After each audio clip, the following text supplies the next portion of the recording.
jinlẹ̀ púpọ̀ ó dín gan.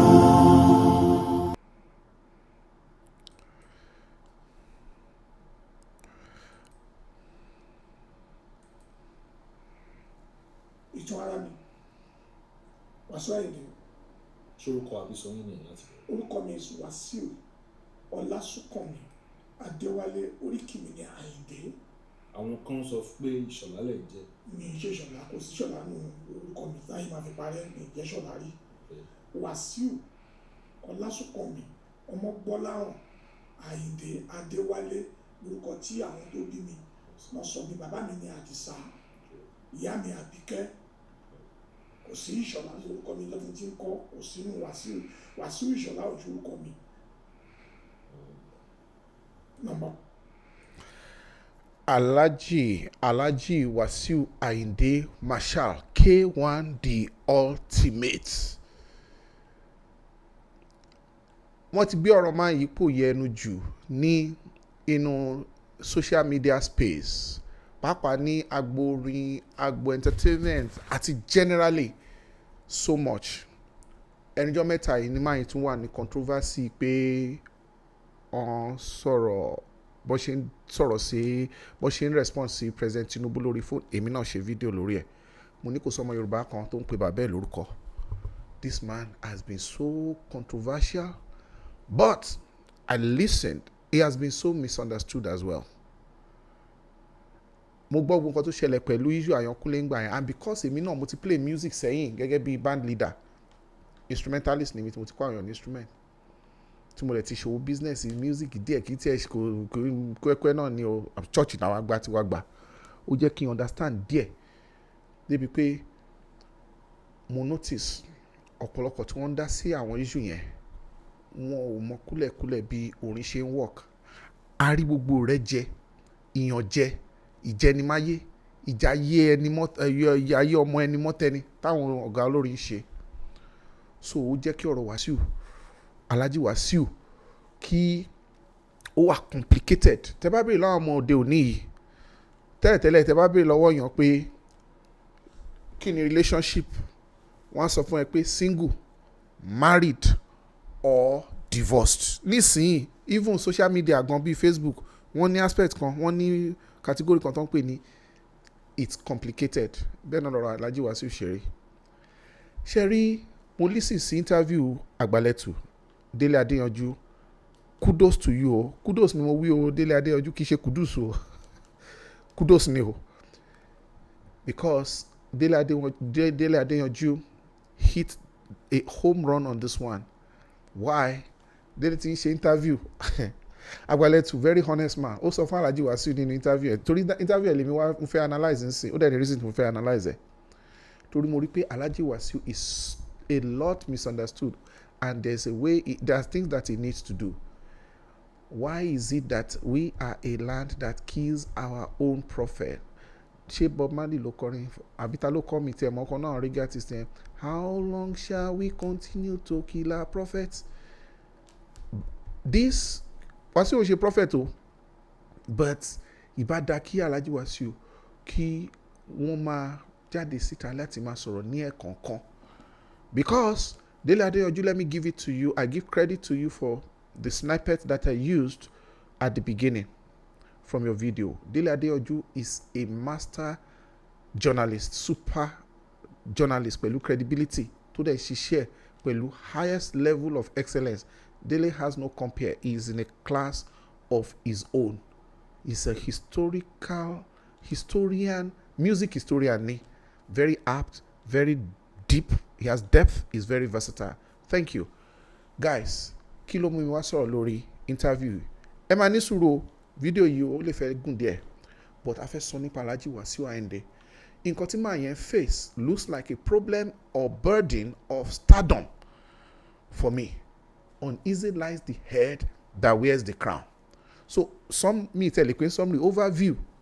or review of interview Dele mo fẹ́ ṣe yìí. Pé Dele Adeyanju àti Alhaji Wasiu tí ẹ wá jókòó papọ̀ jọjọ sọ̀rọ̀ nǹkan tó is what is commendable, because I don't know bóyá invite Alhaji Wasiu tán dáhùn gba ẹni o bóyá but Dele always like to have balance. Kì í ṣe agbẹ́jọ́ ẹnìkan dá, ó máa always for everybody ní platform kan lè wá explain ara wọn kó lè ní balance. Ṣé rí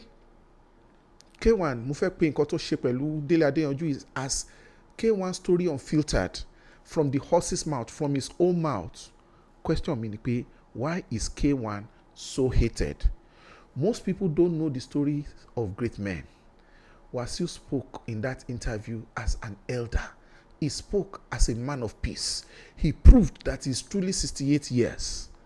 old, born in 1958. Now, I personally fully understand why Alhaji Wasiu bó ṣe lè convince all those beautiful women láti marry wọn from time to time, despite gbogbo controversy tó ń face. This guy is very sharp. This guy is very apt. This guy is very aware, very intelligent. Ó lọ́gbọ́n lórí.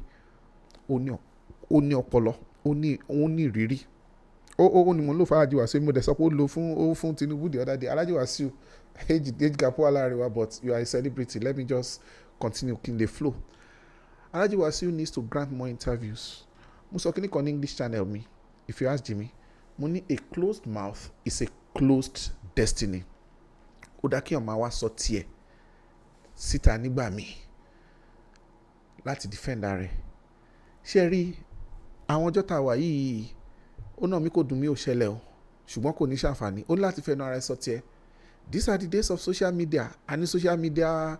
enthusiast, any social media in-law, any social media judges, gbogbo profession ló pé síbi títí kan judge, títí kan jury, títí kan lawyer, títí kan gbogbo àwọn èèyàn ṣá ẹni tí ò tiẹ̀ lẹ́nu láàrin ọ̀dẹ̀ gan ó ní voice ní social media, non-entities, celebrities, yẹ̀yẹ́brities. You should have come out to say your own truth when some of these things these things were going on. I know pé all grant interviews fún Goldmine àbí one or two other channels, but interview fi ẹni tí Wasiu, Alhaji Wasiu Ayinde Kwam tó jẹ́ ó fi hàn. This man, ó wà business wise, wọ́n jẹ́ smart investor, wọ́n jẹ́ oníṣòwò, wọ́n jẹ́ strategic thinker. Kò sẹ́ni tí wọ́n náwó fún mọ́ṣẹ́ náwó fún Wasiu yẹn tó tún gbọ́dọ̀ máa bọ́dà láti lọ́ọ́ máa ṣiṣẹ́ mọ́. But towards the end of this video, gẹ́gẹ́ bí nǹkan tí K1 tí wọ́n fi hàn Agbaletu, rí ibi tí K1 tó ń ti owó bọ̀, tó ń rí owó bọ̀. Mọ̀ nǹkan àkọ́kọ́ tí rò pé bóyá wọ́n lọ ń fowó ṣe nǹkan kan. Ibi tó ń de owó mọ́lẹ̀ sí ẹni tó ní làákàyè tó lọ́pọlọ tó mọ̀ pé bóni ṣe rí ọ̀la òrí bẹ́ẹ̀ ló mú babaláwo dífá ọrọ̀run tí ò dẹ̀ jẹ́ kó ṣe ń ṣe bẹ́ẹ̀. Wá gbọ́ ẹ̀rí táwọn èèyàn ń sọ nípa Alhaji Wasiu gan, strategic thinker, èèyàn tó jẹ́ facilitator ẹni tó ń kóyàn jọ ni. This man ó ṣòro láti bá àwọn tí wọn bá ní education, ẹni tó bá jẹ́ pé illiterate or semi-educated class. Ṣẹ̀dẹ̀ mọ̀ púpọ̀ náà àwọn olórin kò ṣe Fuji nìkan ló jẹ́ pé some of them wọn ní education, ọ̀pọ̀lọpọ̀ ṣẹ̀ lọ ń brush up later ni. So ara àwọn ìṣòro àti misunderstanding tí màá yí ní agboolé orin ó ní láti ṣe pẹ̀lú àwọn èèyàn tó ń bá role àti ráwọn tọ́jọ́ wà ní industry yẹn. Because Wasiu is clearly in a class of his own. Ṣẹ́rí Alhaji Wasiu tún ṣe pẹ́ láyé o, ṣe tó tún jù báyìí lọ. Ṣùgbọ́n interview tó máa dàbí interview tẹ́ ṣe pẹ̀lú Dele Adeyanju, mi ò rò pé interview ilé ní part 2. Reason ni pé you spoke as a man that has a pedigree, that stands out, that stays in a class, that is in a class of his own. You are smarter. From that interview, mo rí pé this man is smarter than most people think. This man is smarter, more intelligent, more apt, more versatile, more deeper than àwọn èèyàn tó ń criticize wọn. Ṣẹ́rí, a ní problem ní Yorùbá o. A ní problem culture. Problem Alhaji Wasiu díẹ̀ ló jẹ́ pé ara àṣà àti tradition, culture and tradition wa, àṣà àti ṣe wa dá o. But àṣìlò àṣà àti ṣe expectations nígbà míì ó pẹ̀lú nǹkan tó dàpọ̀ mọ́ nǹkan tó kó bá Alhaji Wasiu gẹ́gẹ́ bí image ojú táwọn èèyàn fi ń wò nígboro. Ṣé ti understand? Ṣé mọ̀ pé a máa ń júbà àgbà ní Yorùbá, hero worship, a máa júbà. Ṣé mọ̀ bí wọ́n bá fẹ́ kọrin ó yẹ kó kọrin tó fẹ́ kọ kó kúrò ńbẹ̀ ni. Ṣùgbọ́n gẹ́gẹ́ bí ìwà Yorùbá is big on respect. Ṣé rí kéèyàn ní ìbọ̀wọ̀ fún àti ìtẹríba ó jẹ́ àṣà Yorùbá. Now ẹni tó yẹ kó bọ́ síta kó kọrin àkọ́kọ́ sọ pé mo júbà fún lágbájá, mo júbà fún tàmẹ̀dùn, mo ṣe bá àwọn tó ti jù mí lọ, àwọn tó jù mí lọ, mo ṣe bá àwọn tó ti wà níṣáájú. Ṣé dandan ni? Bó aṣá wa ní ṣùgbọ́n ó dà pé a ti wá take yẹn too far. Because àwọn àgbàlagbà ń gbà mí wọ́n ní kí wọ́n fà àgbàlagbà ṣe wọ́n máa fi rọ́mọdé jẹ ni. Ṣé rí ó wá máa ń lead sí domination gbà mí, ó máa ń lead sí control. Ṣé rí ìjàgbá yẹn àti pé kò nígbéraga, kò ní fọ̀wọ̀ fún, kì í bọ̀wọ̀ fún, kò ní bọ̀wọ̀ fún, kò ṣe kíní yẹn, àti wọ́n ti take it too far. Culture wa wà very respectful, but over respect ni nǹkan táwọn èèyàn expect ń gbà mí. Even ẹni tí ẹ pé ẹ lè jọ wà ní agbo, èèyàn kan lè jẹ́ olórin ní Ondo State, kí kan jẹ́ olórin Lagos State, ẹ rí ará Ondo State ẹ tó wà bá Juba ẹ tó wà Lagos State wọn dẹ̀ ti pàdé rí. Just because kọ́ máa sọ pé bóyá ó tójú lẹ̀ mọ́lẹ̀, àti pé ṣe mọ àwọn nǹkan míì náà tún máa ń wọ̀ tó yẹ pé bóyá àwọn yẹn pípé wọn máa ń tawọ́ síra wọn oríṣiríṣi. Ẹ má jẹ́ ká lọ bẹ̀ yẹn, ẹ jọ tẹ́ bá ti subscribe, ẹ jọ bá mi tẹ subscribe button yẹn. YouTube sọ pé only 25% ẹ̀yin tó ń wò mí tẹ́ tún padà wò mí gbogbo gbà,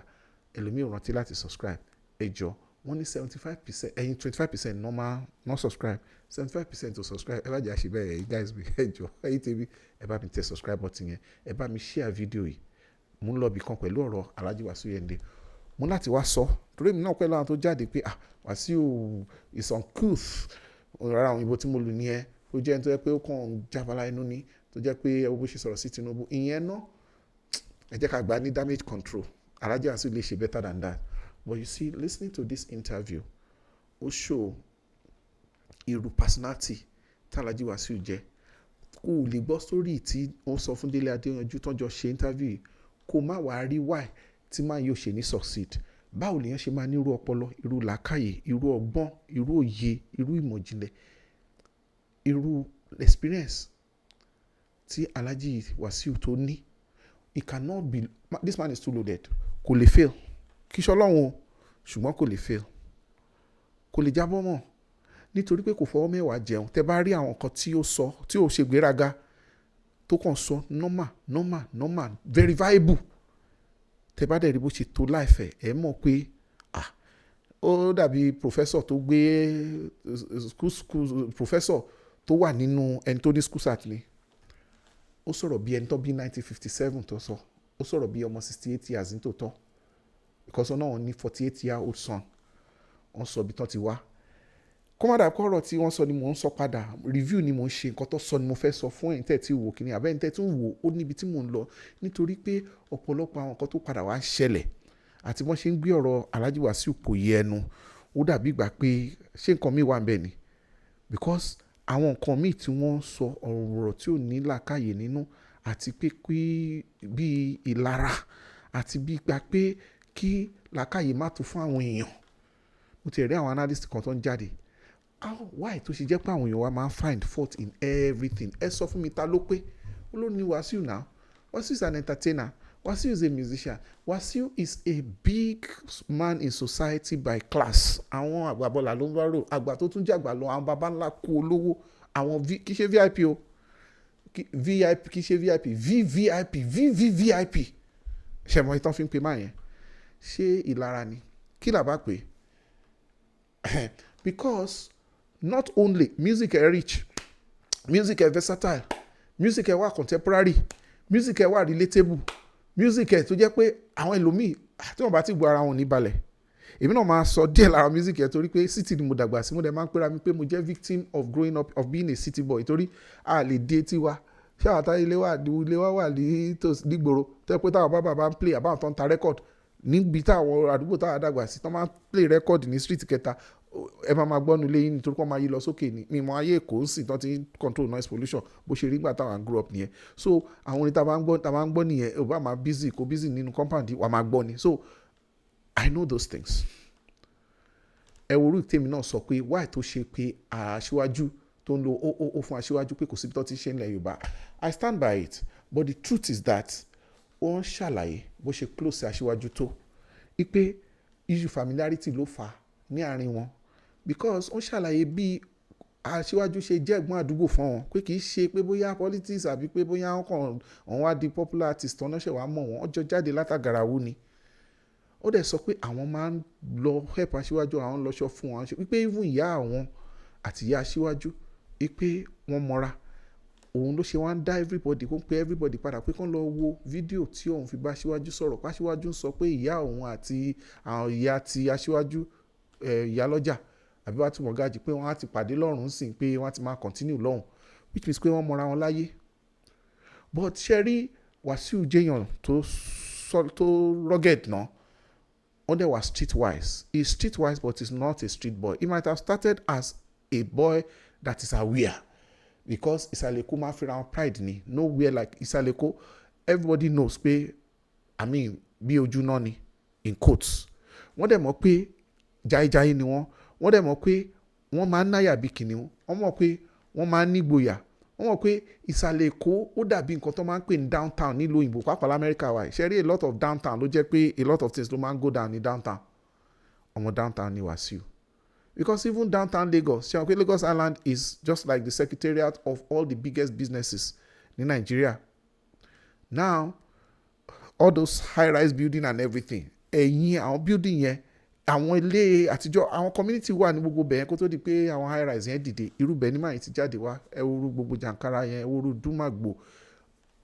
irú àwọn ibi tí ẹni ti jáde, Àgàràwúlọ́ náà ti jáde, gbogbo bẹ́ẹ̀ já pọ̀ mọ́ra wọn ni. Tẹ bá mọ Balógun gbogbo ẹ̀ mọ́ ẹ ṣáà mọ̀ gbogbo àwọn street yẹn, Broad Street, gbogbo àwọn ẹ̀yìn yẹn láti Balógun lọ dídé gbogbo Marina yẹn lọ́tún lọ́sì. Gbogbo nǹkan tó dẹ̀ ń sọ pa máa yá àti Barrister pé ó lọ ṣọmọ ọ̀dọ̀ ó ṣe kínní. Ọ̀wọ̀ tí Wasiu fún Barrister lórí fídíò yìí, ṣe ló yẹ kán lọ, in fact mi rò pé tó wáyé pé Barrister wà láyé, mi rò pé wọ́n lè ná ọ̀wọ̀ yẹn tán títí tọ́lọ́run tó máa tún fi pè wọ́n padà. Because ó sọ pé ó dàbí alágbàtọ́ fóun ni, wípé àwọn ọmọ Barrister gan pé wọn kì í pè òun ní uncle, pé òun dàbí senior brother fún wọn ni, wọ́n máa ń rí fáṣọ òun bí ẹ̀gbọ́n. Wasiu mọ̀rọ̀ sọ o, Wasiu mọ̀ gbé kalẹ̀ ọ̀rọ̀ Alhaji Wasiu ní làákàyè o. Ó dẹ̀ ní a lot of things tó fẹ́ sọ, ṣùgbọ́n ó ní pé wọn ò tún fẹ́ máa ṣí ojú egbò tó ti ń jiná. He doesn't want to open old wounds. Gbogbo wọn ṣe di Máyégún lẹ Yorùbá ló sọ pé Máyégún oyè àlàáfíà ni, peacemaker ló mìn pé ẹni tó máa ń wá àlàáfíà, ó ń torí yẹn wọn ò ní sọ àwọn kankan. Olọ́mọ of Lagos Federation, ó ní pride of the people ni. Wọ́n ní many titles from various communities including olórí ọmọ ọba Ìjẹ̀bú-Land. Now èèyàn wò pé bóyá ṣó tọ́ sí wáyé tó ṣe gbé oyè yẹn fún, torí kò sí oyè tán fi jẹ́ látòrí Máyégún yẹn títí kan Olúayé of Fuji ọ̀ gbogbo kan bẹ́ẹ̀ táwọn èèyàn ní máa ṣe rí awuyewuye. Mo máa ń sọ orin kan lórí channel yìí, ó là pé mi mọ̀ bóyá Alhaji Kollington lọkọrin yẹn lọ́dún yẹn lọ́hùn. Gbogbo ẹgbẹ́ ẹ̀ ń wọlé sí ìwọ ṣáà máa jà kiri. Púpọ̀ náà tó ń gbọ́rọ̀ máa ní ipò yẹnu, wọn pass, wọn fail, wọn kúrò class kan náà. Àwọn olóyìnbó ní the story of great men, the secret of great men is in their stories. Àwọn ẹlòmíì tí wọ́n ń bú Alhaji Wasiu tí wọ́n sọ̀rọ̀ ẹ̀ ní bákanbákan, ṣe ló yẹ kán wà àwòkọ́ṣe lára ọkùnrin, àwòkọ́ṣe ibi tó dá, torí èèyàn ni Wasiu. Kò dẹ̀ sẹ́ni tó pé, ṣáwọn politician wa pé ni ẹ̀jẹ̀ wà lọ́wọ́ púpọ̀ nu wọn. Táwa náà dẹ̀ mọ̀, kì í ṣe Alhaji Wasiu mò ń sọ tó jẹ́ politician, ṣáwọn tí wọ́n ń ṣe business ni wọ́n mú kan mọ́ kejì, ṣé wọn kì í ṣẹ̀yàn ni, ṣé àwọn olórí wa ṣé wọ́n máa ṣiṣẹ́ ní nígbà míì tó jẹ́ pé wọ́n máa ṣe àwọn kankan tó jẹ́ pé gbogbo ìlú máa sọ tó máa ní scandal. So èwo ló special nípa máa yìí? Mi ò approve any bad behaviour from Alhaji Wasiu, but the truth is that ṣé àwọn èèyàn pè, ṣé Ọlọ́run náà fi ń pè, mo ṣe sọ pé Alhaji Wasiu is not God, he is G.O.A.T. He is the greatest of all times. He is the greatest of all times. This Fuji music, and the fact pé Barrister ṣáájú wọn kò mí pé wọ́n sọ pé bóyá ẹnìkan lè jù wọ́n lọ. Wọ́n ti fi gbogbo ọ̀wọ̀ tó yẹ kán fi fún bàbá yẹn fún. Aṣáàrí oníkálukú wá títí ẹ̀ wọ́n ṣe wọ́n lọ ni. Kò sí profession, títí kan bank MDs, títí kan transporter, títí kan àwọn tó ní ilé epo, títí kan àwọn tó ní hotel, títí kan àwọn tó ní airline. Àwọn èèyàn ń ṣe mistake, títí àwọn politician, títí kan àwọn CEO tó ń jẹ́ bank executives. Profession máa yín délé, tó bá yẹ pé máa yín ṣiṣẹ́ bank ni á ti di CEO bank, tàbí wọ́n tẹ̀ ti kúrò sí á ti lọ di chairman bank tó máa jókòó sórí board. 68-year-old man tó dẹ̀ ti wà ní music yẹn láti age of 7 with proof. Kí ló wá ṣẹlẹ̀? Alhaji Wasiu sọ pé èmi ò mọ ibi tí ẹlòmíì, mi ò rò ọmọ tó máa pe bàbá ẹ̀ ní Ọlọ́run ẹ̀ kò wọ́pọ̀ o. Alhaji Wasiu dẹ̀ sọ pé òun àdọ́ Barrister níbi tóun love, tóun níbẹ̀rù Barrister, níbi tóun nífọ̀wọ̀ fún Barrister, tí Barrister tó ń jọ òun lójúdé. Ó sọ ní Yorùbá, ó ní báwo ni mo ṣe máa wà pẹ̀lú, Wasiu ló sọ báyìí o, kó wà ní interview yẹn pé báwo mo ṣe máa wà pẹ̀lú ẹni tí mo pè ní Ọlọ́run mi, ẹ máa gbọ́, tó máa fọ aṣọ tàbí kó máa ṣe nǹkan lójú mi tí mi nígbà lọ́wọ́ ẹ̀ kí n máa bá ṣe, ìgbà tán ló ń fọṣọ fún Barrister. Ó sọ pé òun ò fọṣọ náà, ó ní but báwo lẹni tó ń pè lọ́lọ́run, ẹjọ́ èèyàn mélòó ló lè pe ọ̀gá ẹ̀, dádì ẹ̀, ọ̀nkú ẹ̀ àbí olórí ẹ̀ kó pè lọ́lọ́run ẹ̀? Kí ni wọ́n tún fẹ́ kí Wasiu ṣe? Ìyẹn mú èmi o, ìyẹn ó break table pátápátá ni.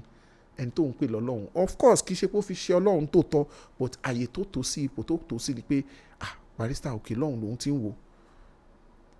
ó ní púpọ̀ náà àwọn barrister ni wọ́n bí nígbà tó ń wà pẹ̀lú barrister ìdí tó ṣe jẹ́ pé wọ́n máa ń pè òun ní àkọ́rẹ́ òun máa ń pera ẹ̀ ní àkọ́bí barrister òun ló máa ń pera ẹ̀ bẹ́ẹ̀ so wọ́n dẹ̀ ní ìṣòro tó ń ṣẹlẹ̀ láàrin òun àti ọ̀pọ̀lọpọ̀ tí wọ́n rò pé ó ní ìṣù pẹ̀lú barrister pé àwọn ìsọ̀bẹ̀rẹ̀ ó pè wọ́n sọ̀bẹ̀rẹ̀ bí àwọn ìsọ̀ǹgbè bí àwọn lieutenant bí àwọn wọléwọ̀de ẹni tàbárí wọléwọ̀de ọba òṣèré àwọn ni wọ́n fẹ́ dá ọ̀pọ̀lọpọ̀ àwọn kan yẹn sílẹ̀ láàrin òun àti Alhaji barrister wọ́n sọ relationship tó wà láàrin àwọn àti Ṣẹ́gun Adéwálé wọn ò dínà pé wọ́n jẹ́ barrister boy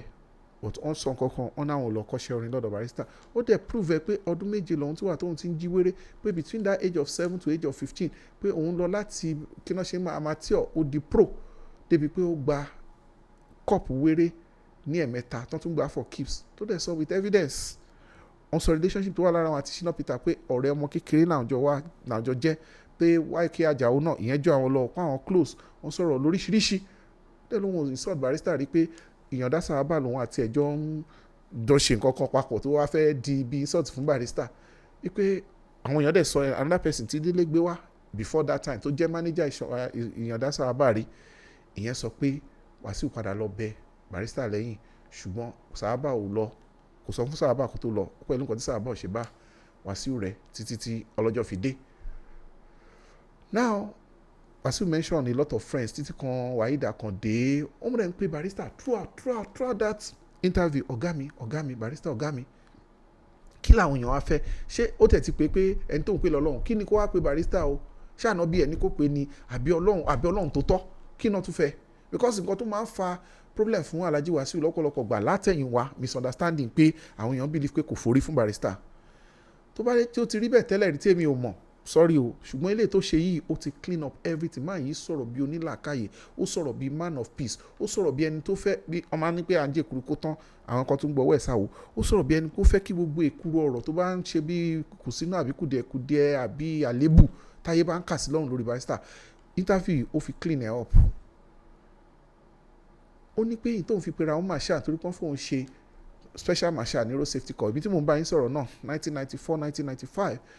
mo wà lára first set ní university tí mo wà nígbà tó ń gbé federal road safety special marshal wọ́n gbé kedete wọ́n gbé wá sí university wa èmi náà wà lára first set ní university tí mo lọ ó ní ibi tóun ti fa marshal yẹn yọ nìyẹn kí ló dẹ̀ burú bẹ́ẹ̀ òun kọ́ ló sọ léyìí mi fẹ́ sọ àfikún yìí o ṣebí barrister ti pera wọn ní Dr. sikiruayindebarrister kọ́ máa lo doctor lọ ṣebí Kollington ti sọ pé general ni òun ẹnìkan tún dé olóhùn field marshal ó dà pé Akọ́láwọlé náà ló tún padà sọ pé òun field marshal nígbà tẹ́ni ẹlẹ́ndẹ̀ rí special marshal ó yà yọ marshal bẹ̀ ó dẹ̀ fit ẹ̀ because mi tẹ̀ máa tó máa help máa pẹ̀lú branding later in fact initially inú fídíò mi kan tẹ́lẹ̀ máa rò pé good media team kan brand ẹ̀ ni in fact àwọn èèyàn jáde síta pé in fact man tó jẹ́ kíní ìyànda sábà ẹ̀ tó jẹ́ manager ẹ̀ ó mọ Wasiu gan torí ìyànda àti Wasiu close ó ní pé Wasiu máa ra paper 5 ní òòjọ́ 5 newspapers pé lóòótọ́ I don't know maybe Wasiu went back to university whether he upgraded himself whether he's on record but people say pé kò parí secondary school ẹni tí ó parí secondary school tó bá jẹ́ tòótọ́ ni o he buys newspaper pé máa yẹn develop ara ẹ̀ máa yẹn sọ pé ara nǹkan tó ń admire lára Wasiu ni pé he is very curious he is very very intelligent he is a learner and wọ́n ní learners are leaders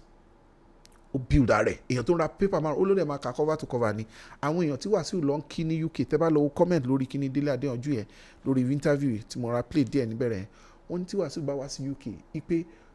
ó ní àwọn paper tó ń rà kì í ṣe pé kíní wọ́n ní àwọn paper tó ní class ní Wasiu máa ń rà tó máa ń kà báwo ni o ṣe ní nílàkàyè báwo ni o ṣe gbọ́ báwo ni o ṣe ní mọ bó ṣe what's up báwo ni o ṣe ní mọ what's up báwo ni o ṣe ní mọ bó ṣe ń lọ. ẹ jẹ́ padà sórí ọ̀rọ̀ barrister ó lóun ò disrespect barrister rí ó ní gbogbo nǹkan tó ń ṣe òun ṣe fún ọ̀nà barrister ni. mo dẹ̀ rántí orin tí Wasiu kọ ṣé mo ti sọ pé city boy ni mí pé I'm a victim of noise pollution ni mo ṣe mọ gbogbo àwọn orin yẹn ó ní wọ́n ń bínú orí wọ́n lọ ń dé fìlà sáàtẹ̀sẹ̀ tàrẹ́rẹ́ pé ewúrẹ́ ṣe kíní kan ni bí ìbínú orí ni mo rí sí nítorí agbé àṣà àti ṣe negative ṣe máa gbogbo àṣà àti ṣe culture and tradition ló ní positive and negative ó dà pé negative part of our culture attitude àwọn èèyàn wa alákàrà kan tí ó fẹ́ kí ẹnìkejì ó dín àti pé afẹ́ ajẹmáfẹ́ ayọ̀ tó ń fúnni lóko dé ọ̀pẹ ro àti àwọn èèyàn tí wọ́n rò pé ẹni tí a rò pé kò lè pàgọ́ tó wá kọ́lé alájà mẹ́fà òun lọ́rọ̀ Wasiu nítorí ó dolú ayé Fuji ariwo ẹnu ó dẹ̀ sọ ó ní pé NTA Ìbàdàn ti crown òun ó dẹ̀ sọ nǹkan táwọn tí wọ́n crown òun sọ pé Barrister àti Kollington láṣáájú àwọn ló yẹ kán gbé pò yẹn fún ṣùgbọ́n ìjà àgbà wà ní àárín àwọn méjèèjì kó tiẹ̀ jẹ́ pé Alhaji Wasiu package sórí yẹn ni ó rí package ó ní pé àwọn yẹn wá sọ pé àwọn fẹ́ gbé ipò Fuji King yẹn Fuji King ṣe ni kò tí ì dolú ayé pé wọ́n fẹ́ gbé fún Wasiu why because apá ọ̀dọ̀ Barrister ni Wasiu tẹ̀ sí so at least tọ́n bá ti gbé fún Wasiu wọ́n ti gbé sísàkà ní Barrister nìyẹn bó ṣe di pé wọ́n gbé ìyẹn fún ó ní ariwo sọ now nǹkan kan àti mo rí àwọn èèyàn máa ń ṣe ìṣe ọ̀tá mi jẹ́ ọ̀tá mi ọ̀tá ẹni tí mo jẹ́ ọ̀tá tèmi náà ni kọ́ máa ja ìjà tí ó kàn wọ́n ẹni èèyàn kan bẹ́ẹ̀ yóò dì kò ṣẹ́ o ṣùgbọ́n wàá máa bẹ́ẹ̀ ni èèyàn kan bẹ́ẹ̀ ni omi yóò dì ṣùgbọ́n kò ní kankan ṣe pẹ̀lú ẹ̀ wàá máa bẹ́ẹ̀ ni ẹ̀ yóò dì torí pé ẹni tó ń bá yóò dì ó ní ṣe pẹ̀lú ẹ̀ enemy of my enemy is my enemy ó ní ọ̀pọ̀lọpọ̀ àwọn tó jẹ́ ọ̀tá Barrister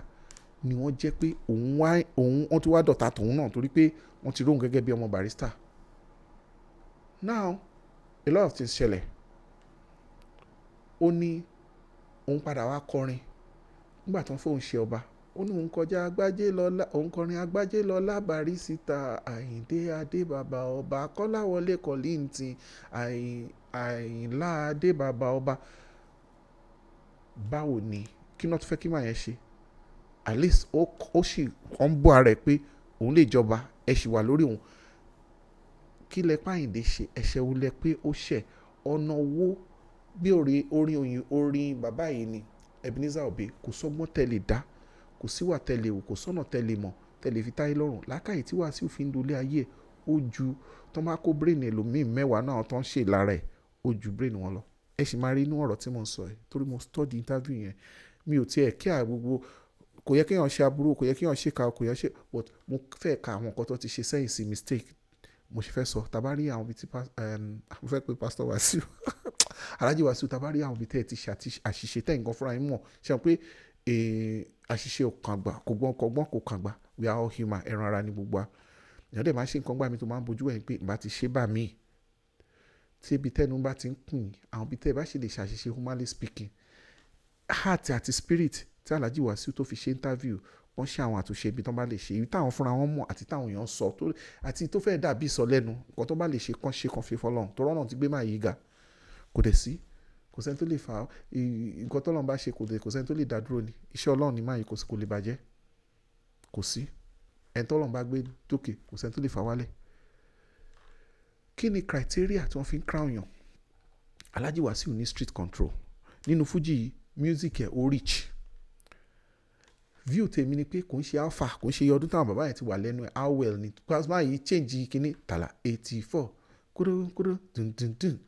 tẹ bá rí ó change pace music ó bring flavour mi ó dẹ̀ sọ pé tàlà 84 kọ́ ló ń kọ́kọ́ ṣe ó ti kọ́kọ́ ṣe tàlà 1 tàlà 2 bóyá tàlà kíní kan ó ṣàn lọ bí 3 this man changed the dynamics of this music ó ní gbogbo tó ń ṣe àwọn ṣe in his capacity as king of Fuji ó assume responsibility as the face of Fuji Wasiu sóyìnbó Wasiu òyìnbó Wasiu mú mi very impressive in fact pẹ̀lú ibi tó gbé eré Fuji ẹ̀ dé àti bíbá yìí pẹ̀lú àwọn nǹkan tó sọ tó dẹ̀ jẹ́ pé ó wà articulate systematic organized evidential he's a strategic thinker he's a visionary thinker ó dàbí ẹni tó ní school sat ni tó dẹ̀ jẹ́ pé ó professor ni tó gbé ẹ̀wù school sat wọ̀ ó yẹ irú tálàjì Àyìndé tán fún wọn ní honorary doctorate nínú Fuji yẹn ó yẹ kán padà fún Alhaji Wasiu ní ó máa deserve ṣebí màmá kan wà tó jẹ́ pàdé rẹ̀ ló ń ṣe àtàwọn batik àti àwọn nǹkan ìṣẹ̀báyé Yorùbá ni màmá yẹn ń ṣe ó máa jẹ́ visiting lecturer wọ́n ní màmá yẹn lọ education tó bẹ́ẹ̀ náà pé ó ti di visiting lecturer mo ti gbàgbé ni ká ní mo ti ṣe bá ti ṣe research lórí wọn kí n lè mórúkọ wọn jáde ó dà Ọ̀ṣun state náà wà wọ́n di visiting lecturer ní bóyá Harvard ní or one of the big universities lágbàáyé Wasiu ṣàṣì lọ school Wasiu express ara ẹ̀ òun express ara ẹ̀ big time ó express ara ẹ̀ like a big senior corporate executive articulately gbogbo àwọn paper tó ń kà yẹn gbogbo àwọn tó ń bá rò gbogbo àwọn tó jọ ń ṣe ó reflect nínú personality máa yẹn ń sìn ẹni tó bá kàn mọ́ history ẹ̀ ló kàn máa fẹ́ ojú ẹnọ́dẹ̀ ẹni tó bá fojú ànáwó kọ ẹran bọ́ra máa bọ́ láṣọ ni ẹ lè fojú àtijọ́ wo ẹni tó ti build ara ẹ̀ tó ti grow ara ẹ̀ tó ti develop ara ẹ̀ tó ti touch ara ẹ̀ up tó ti upskill tó ti upscale ibi tí wọ́n fi Wasiu sí ibẹ̀ kan náà ti wá bá ó lè pẹ̀lú nǹkan tó ń fa lára yẹn àwọn tó dẹ̀ ń bá rò yẹn a lot of Fuji musicians náà upgrade ara wọn at least mo mọ̀ pé Paso padà sí school ó dà kó Òṣùpá náà padà sí school a lot of those people ẹgbọ́n Alhaji kí ló ṣe ń pe bàbá yìí wọ́n dẹ̀ ti wá di ó dà kan ti di Christian sí mi mọ̀ bọ́n dẹ̀ kọrin Christian ni Ayuba a lot of them ẹ wo personality people like Obesere ọ̀tọ̀ ní entertainment ọ̀tọ̀ ní personality wọn very fantastic personality very quiet ọ̀nà Obesere quiet gan man of one wife very decent man ẹ lọ wo Alhaji Ayuba náà ẹ lọ wo àwọn Paso àwọn people yẹn ti upgrade ó yẹ kí gbogbo àwọn rírùn àwọn nǹkan tó jẹ́ pé àwọn I don't know all this bickering and all those pettiness tó ṣẹlẹ̀ pẹ̀lú àwọn first generation olórin yẹn ó yẹ kó tán Alhaji Wasiu this journey has begun kọrin la fẹ́ gbọ́ ó náà sọ pé kí ọ̀rọ̀ yà ń kọrin ẹ̀wọ̀ nǹkan tí wà barista kan gbà yẹn ó ní kí là ń kọrin èébú fún gbogbo jọmọ ẹ rọra kẹrù mọ́ra ẹ lẹ́rú kí wọ̀fà ọmọra ẹ níwọ̀fà kíjòyè má ṣe bí ọba ọ̀ka bọ̀wọ̀ fẹ́ ní tójú wa lọ ẹ jẹ́ ká jọ gbé fújì ìgà Alhaji Barrister I mean if I know this song it must be in the 80s kí n tó kúrò nílé lọ sí university ni maybe like mid 80s so why are people still in this issue of pé lágbájá sọgbà tàmẹ̀dúnsà wo ẹnìkan bẹ́ẹ̀ nìkan jà ẹ̀ ọjọ́ ń jàjàgbà Alhaji Wasiu spoke as a man of peace on this interview ó give a balanced narrative ó avoid every chance of creating further animosity ó sọ̀rọ̀ nicely nǹkan tèmi rí tó ń fa some of this awuyewuye ni pé most fans and people in the public wọ́n wà very ignorant ṣe rí ọ̀tọ̀ ní ìwé òkọ́gbọ́n àgbọ̀dẹ̀ kọ́gbọ́n ọ̀tọ̀ ní làákàyè because àwọn ìlú mìíràn tẹ́ pé wọn ò gba school kọjá ṣùgbọ́n they are very intelligent but ṣe rí sometimes ignorance illiteracy wọ́n ní disease ni ó dẹ̀ pẹ̀lú nǹkan tó ń ṣẹlẹ̀ maybe irú àwọn ignorance of some fans ó máa ń fa irú nǹkan tí wọ́n fi ń vilify máa yìí ó sọ pé kí ni àwọn èèyàn sọ pé kíní kan Barrister ó ní pé Alhaji Barrister ní water park ni wọ́n ti yọ fìlà lórí tí wọ́n dẹ̀ ń kọrin pé omi ń bọ́ lójú wọn tó ń sọ pé báwọn náà ṣe sọ pé olórí wa evidence wo làwọn èèyàn tún need tó bá dẹ̀ jẹ́ pé kò rí bẹ́ẹ̀ tí kò sẹ́ni èèyàn kankan bẹ́ẹ̀ nígbà tí Alhaji Barrister ṣe nǹkan yẹn òun lè kọ́ máa sọ pé irọ́ ni Wasiu pa wọn dẹ̀ ti jáde láti wá disprove ẹ̀ so why will you not say pé Barrister ò gbà fún kò lè bú fún baba títí kó sọ pé ó dọwọ́ ọmọ Ọlọ́run náà but nígbà míì èèyàn máa ń gbà ní àgbà máa ń gbà ní ṣe to understand àwọn èèyàn ní pé mo ń review fídíò Adéyanjú ni o nǹkan sọ̀rọ̀ sáwọn ó ní pé wọ́n Barrister ló hand over Wasiu sí aṣíwájú Wasiu dẹ̀ sọ pé Barrister kan ló ṣe yẹ ó gbà fún Barrister ṣùgbọ́n ọmọ aṣíwájú lòun Wasiu àti aṣíwájú àwọn méjèèjì àgàràwù náà ti jáde àgàràwù èrì àẹ̀jẹ̀ ká ṣe pàápàá ìdáwọ́ kó fi kọrin ó ní òun máa áyàn aṣọ òun máa ń bá aṣíwájú lọ́ṣọ pẹ̀lú kólà áyàn nílé ìdó ayé ìgbà iṣẹ́ pé tẹ́ bá ti ṣí ó máa dàbí ọkọ̀ ojú omi báyìí ni tẹ́ bá ṣí ẹ máa fi fáàn fẹ́ tẹ́ bá ti kó kóòlù sínú ẹ̀ tẹ́ bá ti kó èédú sí tẹ́ bá fẹ́ báyìí tó bá ti ràn tínú ẹ̀ bá ti ràn ẹ̀ dé padà ẹ̀ nu abẹ́ kó má bàa sí nǹkan kọ̀ọ̀kẹ́ tó máa fi lọ àwọn ọmọ Gen Z ò lè mọ̀ yẹn náà so not many youths will know that charcoal kìíní ó ní pé ìyá òun àti ìyá aṣíwájú torí èmi náà sọ̀rọ̀ ń gba fún kọ yẹ pé Alhaji Wasiu ọ̀yájú eléyìí pọ̀ náà ibo làwọn ti ń pè wá bẹ́ẹ̀ lórúkọ though I still believe that he can do better but ó ní pé ìyá àwọn àti ìyá aṣíwájú that's not the excuse but wọ́n sọ history àwọn àti aṣíwájú pé ṣé wọ́n rántí gbà tí aṣíwájú sọ lórí phone call yẹn pé ìyá àwọn àti ìyá Wasiu pé àwọn méjèèjì adé ti lọ pàdé ara Ọlọ́run sí torí ìyá àwọn wọ́n máa ń bá ìyá aṣíwájú náà òwò dà wọ́n pọ̀ ṣe ti understand so wọ́n ti mọra láti kékeré ọmọ ló jẹ́ fún aṣíwájú ọmọ ẹbí ẹ̀gbọ́n àdúgbò big senior ẹ̀gbọ́n kó tẹ̀ tó di pé aṣíwájú lọ lóyìnbó ó dẹ̀ sọ síta kí náà tún fẹ́ kí máa yí ṣe Wasiu sọ ó lọ́mọ Barrister ní mi kí lẹ tún fẹ́ ó ní Barrister máa ń pè òun ní whisky ibi tán close dé nìyẹn Alhaji Wasiu ṣáà náà lè pè é whisky ó ṣe ẹgbẹ́ tó bá pè Wasiu whisky ó fẹ́ jẹ́ ìgbà tí olóyè nìyẹn bàkàdé ló máa fún Wasiu tí ò gba gbẹ̀rẹ̀ tẹ́lẹ̀ èèyàn tó sọ ó respect Barrister ó ní Barrister òun ṣe ordinary human being pé òòṣà is a deity kìlẹ̀ tó fẹ́ ó ní Barrister òun ṣodò odò tílé ó ní odò òkun ni ó ní it's not a river by the bankside ó ní it's an ocean òyìnbó ló fi sọ Wasiu sóyìnbó Wasiu sóyìnbó òyìnbó wà lẹ òyìnbó gidi ni o kì í ṣe òyìnbó tabọ́tabọ́ ó dẹ̀ sọ lára nǹkan tí Wasiu sọ ni pé òun ẹnìkan sọ pé ó ń fún wọn ní 500 délé béèrè question yẹn lọ́wọ́ ẹ̀ kó send 500,000 sáwọn leading àwọn ọ̀gá olórin kan kì í ṣe ẹ̀kọ́ kì í ṣe méjì kì í ṣe ọ̀mẹ́ta ó dẹ̀ lápò ara wọn lòun ti mú torí àwọn kan sọ délé béèrè pé ṣé owó ìjọba ni olówó ìjọba kọ́ ó ní tó bá jẹ́ owó ìjọba sọnù àbí ibì kan wà tí kò sọ pé tó owó ìjọba bá sọnù ó tó bá rí ibì kan wà tí wọ́n kọ́ sílẹ̀ tó jẹ́ pé ní government agency kan ni wọ́n ti bu owó fún un pé kán wá sọ pé personal money òun ni kí ló wá dé tí àwọn èèyàn wá ń ṣe lára máa ìtótó yìí káàtì wá sọ pé ó ní olówó kan tó gbé owó fún èèyàn tó ń send millions sí individual kí ṣoṣù kan àwọn kan gba owó yẹn for 38 months o kò ṣe 38 weeks o àwọn kan gba lẹ́ẹ̀mẹ́ta ó dúró ó dẹ̀ ló ní àkọọ́lẹ̀ tó bá tẹ̀ jẹ́ ìjọba kan ló gbé fún ṣe aṣáàgbọ́ àwọn ti film industry tíjọba kan nílùú ayé tó gbówó lẹ̀ fún tó dẹ̀ jẹ́ pé àwọn olórí yẹn wọ́n ṣe owó yẹn báṣubàṣu tẹ́ pé àlọ́lá rí àràbọ̀ ẹ̀ tó bá tẹ̀ jẹ́ pé wọ́n gbówó yẹn fún Alhaji Wasiu ni ó ṣàfijíṣẹ́ anu wọn dẹ̀ kí n nulẹ̀ tó bá tiẹ̀ mú díẹ̀ sáko ṣùgbọ́n olówó tí ara ti tòun 500,000 sí àwọn kan bóyá owó yẹn nípele ìpele ò bó dẹ̀ jẹ́ 500,000 nonsense everybody wọ̀ bó bá jẹ́ bí level wọn bá ṣe tó ẹ wá wòye millions tí máa ń send out every month ṣáwọn ni wọ́n rán níṣẹ́ ni ṣé ayé wọn ló wá ni kí ló dé ìyẹn gan lásán mú mi he sent millions to individuals wọ́n ní ogbóúnjẹ pẹ́gbẹ́ ó tún gbà wó bọ̀ èwo náà tún pé kò ṣe o èwo náà pé mo ṣe o mi ò mọ ohun tó pé mo ṣe kí ló tún ṣe kí lè bá tún ṣe ó fowó kàtẹ́ náà fowó ràn ó fi jẹ́ ó dẹ̀ ní òun pé out of his personal goodness kí ló dé this man interview yẹn show pé èèyàn tó wà futuristic tó wà strategic tó ní leadership acumen tó dẹ̀ ní future ó ní àfojúsùn ọjọ́ ọ̀la òun náà ló fúnra ẹ̀ kọrin ẹ̀yin ló ń dàkú kọ o legacy náà rí o yàtọ̀ sẹ́yìn ló ń dà legacy ó ń fi legacy sílẹ̀ ni kí èèyàn máa sanwó fún àwọn èèyàn for 38 months at least tó wáyé kan fowó yẹn ràn ni ó spread owó yẹn ó dẹ̀ nípa owó àtọ̀pọ̀ òun lòún ti ṣe pé kò ń ṣe owó federal government tó bá tẹ̀ jẹ́ 38 months ni definitely káṣíwájú tó débẹ̀ ló ti ń pín owó yẹn so kí lẹ wá ń sọ ń sìn èmi mọ̀ pé Alhaji Wasiu èèyàn takuntakun ni wọ́n ọkùnrin méje ni wọ́n is a tough man ẹ má jẹ́ àparọ́ tọ́ra jẹ but he has a lot of mistakes like human beings ṣé wọ́n ní mistake wọ́n tó ń gbọ́ mi ṣá èmi ò ní mistake èmi tí mò ń sọ̀rọ̀ ṣé o gbọ́ ní mistake ta ló lè mọ́rin korí má mi ẹni tó bá dẹ̀ ti wà ní ojú àwùjọ gbogbo ayé ló máa rí tí wọ́n tún jẹ́ entertainer tó jẹ́ pé àti tó ṣe làwọn press yẹn náà máa lọ máa tẹnu bọ̀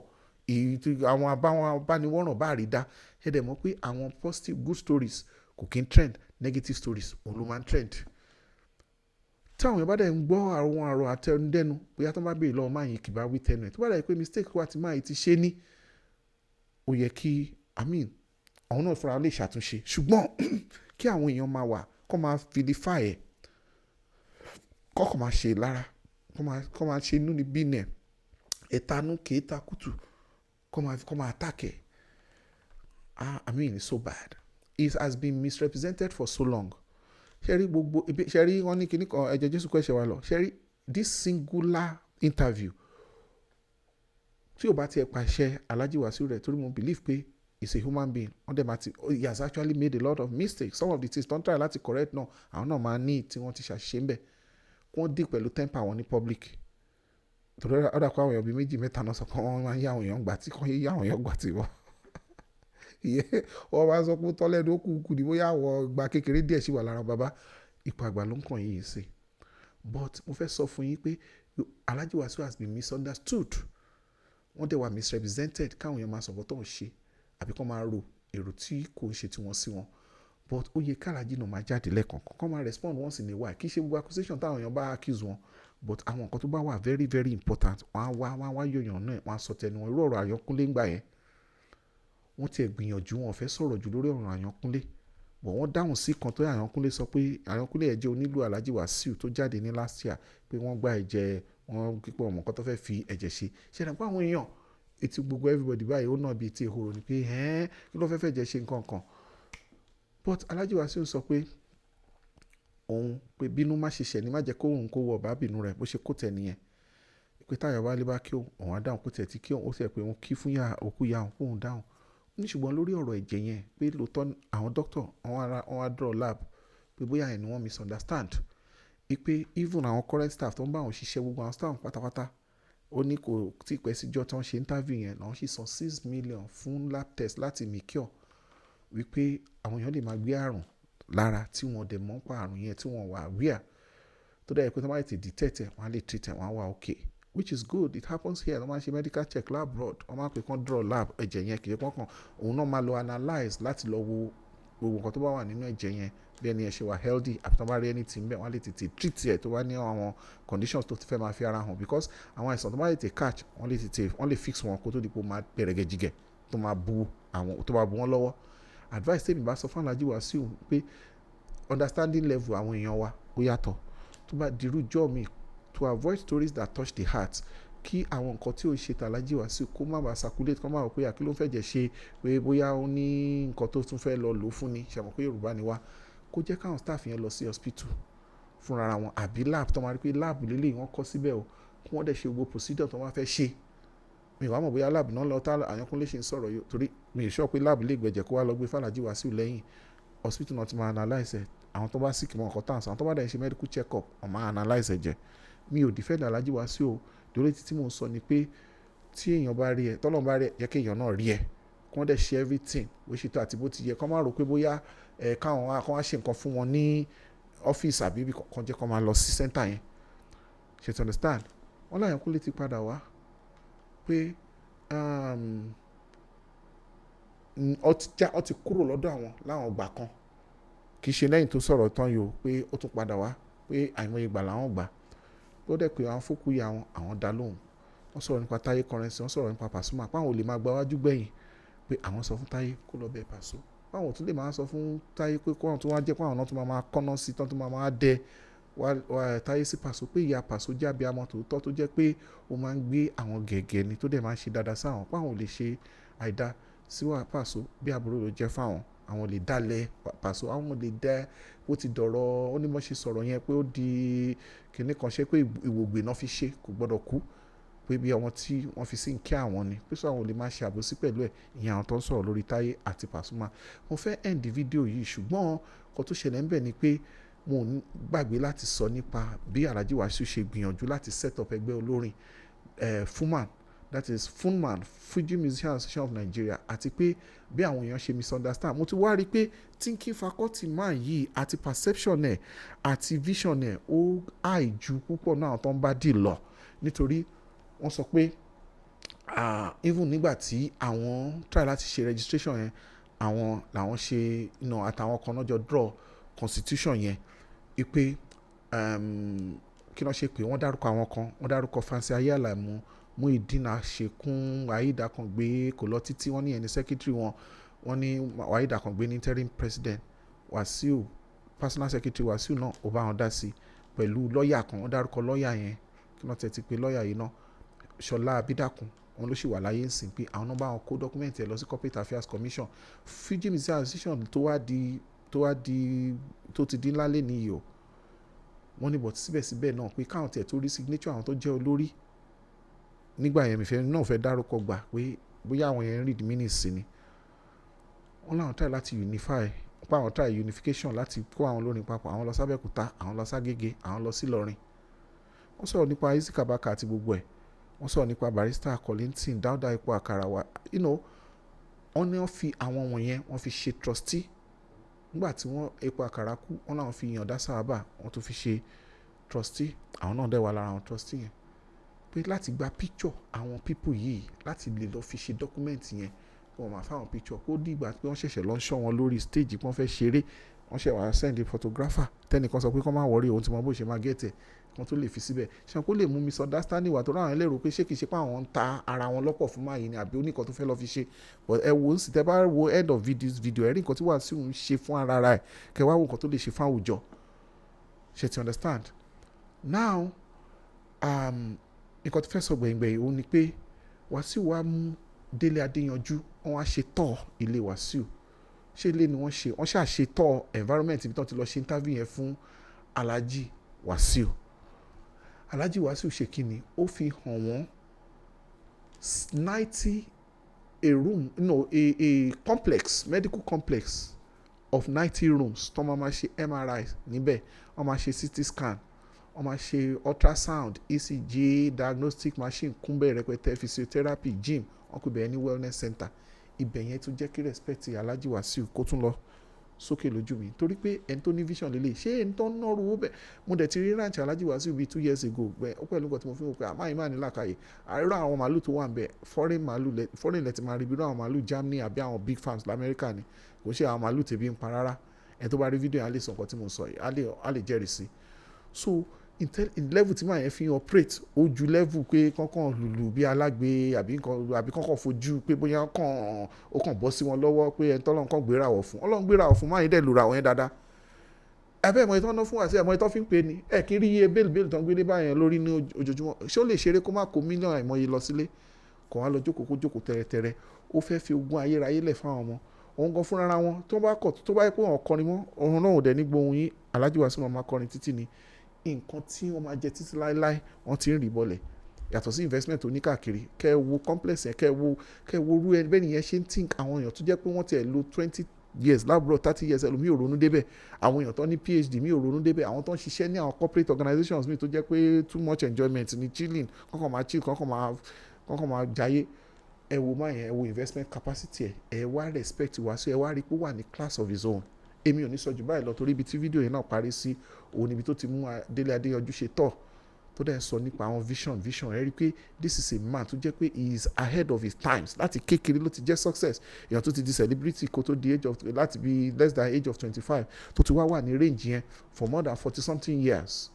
the only thing ni pé bí Alhaji Wasiu ṣe sọ̀rọ̀ lórí particular video yìí kó gbìyànjú kó jẹ́ káwọn èèyàn máa rí in his public life kí wọ́n máa overreact sí àwọn nǹkan kan táwọn èèyàn lè máa fi kò sẹ́ni tó máa mọ́rin korí má mi o ṣùgbọ́n mo gbé fún máa yìí mo dẹ̀ gbé fún Agbaletu èmi sọ lẹ́yìn torí pé mo ń báàkì Dele Adeyanju lẹ́yìn Dele is an historian púpọ̀ náà àwọn táwa jẹ́ tó ń jẹ́ hero fún wa lẹ́yìn títí kan political heroes wọ́n ní you don't want to get too close to someone that you admire kọ́ ẹ má bàa rí secret wọn púpọ̀ náà pípọ̀ yẹn náà máa ń ní àwọn ẹ̀gbin àwọn kan díẹ̀ tí wọ́n bá mọ̀ nípa tó máa make heart èèyàn tán kúrò lọ́dọ̀ wọn irú ẹ̀ lọ́rọ̀ Alhaji Wasiu yìí torí àṣírí tí wọ́n ṣe é bù pamọ́ torí pé celebrity ni wọ́n ẹni tí tó bá ṣe ayé máa sọ pípa máa gbé ilé ìtàn ṣe náà wọ́n máa sọ tó bá ṣe ẹ̀yọ̀ kan wọ́n máa bá wọn tán stẹ́ẹ̀nì ṣùgbọ́n this man is a role model àwòkọ́ṣe ni àwọn tó bá the only thing ni pé lórí ọ̀rọ̀ music yẹn bí yẹ káwọn olórin kọ́ mọ business side of music àwọn nǹkan táwọn bá sí tọ́wọ́ náà bá lẹ̀ ọ̀nà náà continue but ní sì mo believe wọn ti máa better organize káwọn olórin àwọn àti onílù àti elégbè kí gbogbo wọn mọ value ara wọn kí wọ́n dẹ̀ máa bá wọn ọ̀gá orin ẹnìbọ̀ tó bá ti ní services wọn kí wọ́n máa bá wọn ní contract kí wọ́n béèrè pé terms and conditions wo ni àjọ fi ń ṣiṣẹ́ kí wọ́n dẹ̀ wò pé ọjọ́ iwájú wọn wà guaranteed máa sọ pé music industry Nigeria kò wà structured wọ́n máa ní kò exist is informal nítorí pé kò ní a lot of written documents so it needs to be more formalized it needs to be more organized and formalized and the formality has to do with legality to have at least kó tiẹ̀ jẹ́ text message kó pé yẹn kó wá lùlù kó ní èlò lówó mi kẹ́ text ẹ̀ fún ó ti ní record nìyẹn tó bá yẹ pé ó fẹ́ gbà síṣẹ́ ni ok nǹkan báyìí la máa sọ fún ẹ o nǹkan báyìí ni o báyìí royalty o lẹ́tọ̀ọ́ sí irú nǹkan bẹ́ẹ̀ yẹn gbogbo àwọn awuyewuye àwọn ọ̀gá olórin ti jẹ́ àwọn ọ̀pọ̀lọpọ̀ ọmọ olórin náà ti jẹ́ ọmọ ayé so it's not a Wasiu thing so bí táwọn àtúnṣe bá wà kí Wasiu náà kí wọ́n kàn at least to make sure that he has a very positive not by just packaging it but to be really really compassionate and wherever he can make amends and compensate let him do that on his own just from the heart of gold. Adeyanju, thank you. Alhaji Wasiu, kudus to you. Ẹ̀yin náà tẹ́ bá mi wo fídíò ìdẹ́bi ẹ ṣé gan ni màá máa rí yín lórí èyí tó ń bọ̀ ó tán lẹ́nu ṣùgbọ́n ó kù níkù ẹ jọ̀ọ́ tẹ́ bá ti subscribe mo ti sọ fún yín pé YouTube ní 75% àwọn tó ń wò mí náà ti subscribe fídíò yìí bí Dele Adeyanju ṣe tiẹ̀ ní legacy bẹ́ẹ̀ náà lèmi náà ṣe lé pé let me also add pé mo rí leadership qualities náà Alhaji Wasiu mo rí èèyàn tó wà organized mo rí èèyàn tó wà futuristic mo rí èèyàn tó build ara ẹ̀ mo rí èèyàn tó grow skill ẹ̀ mo rí èèyàn tó come out of ara ìkòkò dúdú ní ẹ̀kọ́ funfun ti ń jáde mo rí èèyàn tó polish ara ẹ̀ mo rí èèyàn tó upskill mo rí èèyàn tó expose ara ẹ̀ mo rí èèyàn tó upgrade mo rí that person tó jẹ́ pé kò dúró níbi tí wọ́n fi sí ibẹ̀ kan náà ti wá bá ṣe ti understand èèyàn tó wà progressive minded èèyàn tó jẹ́ pé I mean he will not settle for less And if he's doing all those investments and he has a lot of wisdom like he's using and his intelligence, Kwam Ayinde Wasiu, you are not God. You are a human being, and you are Emiri Wasiu as the G.O.A.T, the greatest of all times. Gẹ́gẹ́ bí ẹ̀yin náà ṣe mọ̀ wípé ó jinlẹ̀ púpọ̀, ó deep gan. Ó jinlẹ̀ púpọ̀,